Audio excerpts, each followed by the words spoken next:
ulan. Lakas. So, be careful po sa ating pagdadrive, slow driving. Medyo hindi natin kita ang kalsada. Ayan po. Wala pong makita, malabo. Pero yan, ang takbo natin ay mga nasa 75 lang compared to the regular or normal speed limit na 80.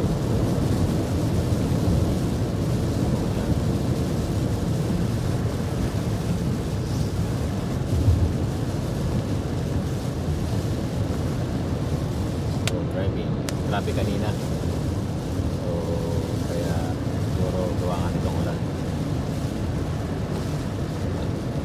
Take care po and enjoy your driving. Bye bye.